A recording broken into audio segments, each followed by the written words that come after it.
as you may have heard, President Biden told our own Peter Doocy this week that he wasn't making a stop at the border during his visit to Arizona because there were, quote, more important things going on.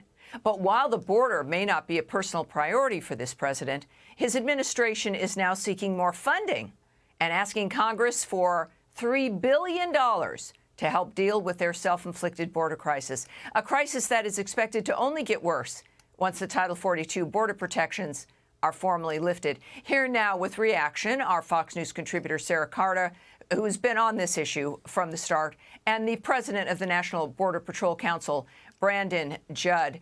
Brandon, let me start with you. We saw that footage, remarkable work by law enforcement on the ground there with Texas. And yet, of course, we still know that we're, as Bill noted, we're understaffed. The resources you guys need, you don't have. And now you got people coming in with bags full of ammunition.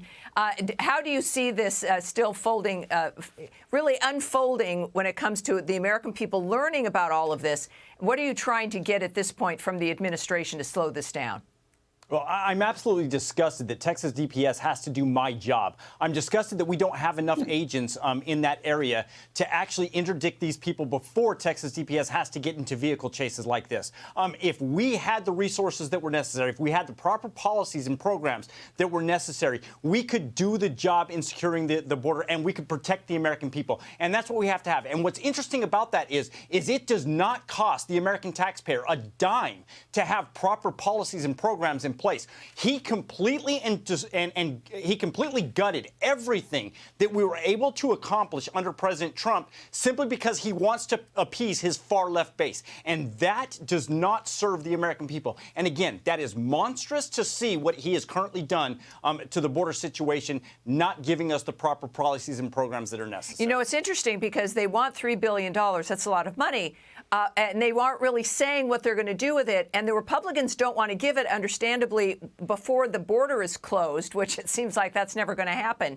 Do you think that money would go to more Border Patrol agents and would go to security? No. What's going on here? No, absolutely not. No, all that money is going to do is going to facilitate more people to get released into the United States quicker. When you look at the total numbers, we have already released close to 4 million people into the United States. And then on top of that, we've had more than 1 million gotaways into the United States. All he's trying to do is process and facilitate the release of people even quicker. So, Sarah, I hear you agreeing over there. I mean, it's obvious this is about, I don't know, maybe it's buying more hotel rooms. I don't know what they want to do with the $3 billion, but it's not about securing this country.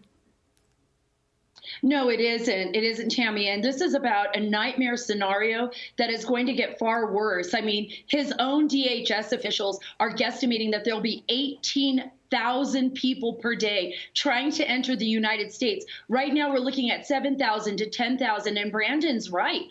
I mean, when you look at the known gotaways, these are people that have not even been vetted. This is a national security crisis. It's a humanitarian crisis, Tammy. I mean, what we saw Bill Melugin report on is the same things that I've been seeing and he's been seeing for the last several years. Now that's going to be double, quadruple, triple. We have 130,000 just in 2022 unaccompanied minors entering the United States. A lot of these children are abused. Some of them are actually sold into the sex market, into slavery. We've seen women raped. We have seen the cartels amass hundreds of billions of dollars. They've been able to buy semi-submersible submarines, equipment, weapons. This is so out of control. And the only thing that the Biden policy is doing is creating more chaos and allowing this to happen. So yes, they have tied the hands of our Border Patrol agents. We've seen that over and over again. They have tied the hands of our law enforcement, our FBI, our DEA. And now what we're going to witness as Americans is something that we've never expected. And we've already lost 100,000 people to fentanyl and opioid overdose just last year alone. So imagine how much worse it'll be. Brandon, we're going to have Title 42 possibly lifted on December 21st. The Biden administration says they're suing to stop that. But a DHS official actually equated it to it being a good time to do it because it's not so close to the election that's coming up. The mentality here, this is going to become, as you both discussed, even worse and there seems to be no effort at all to mitigate this in any fashion. Pure politics. And when you look currently, Tammy, we are at times we have 90% of our resources that are doing administrative duties. We don't even have 50% of our resources to begin a shift that is on the border, patrolling the border. And then by the end of the shift, we have taken 60, 70, 80% of our resources out of the field to do administrative duties, to do hospital watch, transport, processing. This is not what border security was supposed to be, and that's why we're seeing the current chaos. Yeah, I have to tell you, Sarah, and this is with, I think, the Title 42, that when that gets lifted, it's noted that the extra money is going to be needed in part to process, shelter, and transport all of the people who are now able to get into the country once that Title 42 is lifted. So they anticipate that it will be, and now, even though, we're fighting it, but now they want the money to make sure that we've got the highway into the United States all set up and comfortable for them.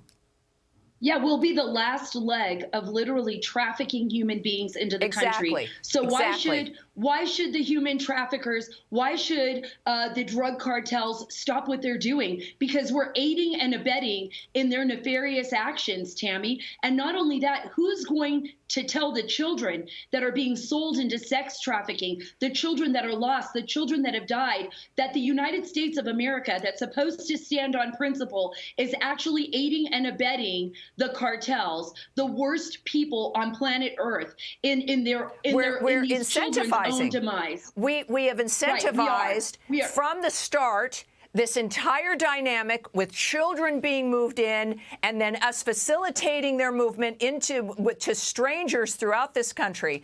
It is, when we look back on this, and we will, it's going to be horrific and shocking. Many nations in the world have to look back on their histories and have to reconcile what it is they did. And sometimes they never do. This is that time. And of course, hopefully we'll be keeping the Republicans and making it be not too horrific in the future. Both of you, thank you very much for joining us tonight. Hey, Sean Hannity here. Hey, click here to subscribe to Fox News YouTube page and catch our hottest interviews and most compelling analysis. You will not get it anywhere else.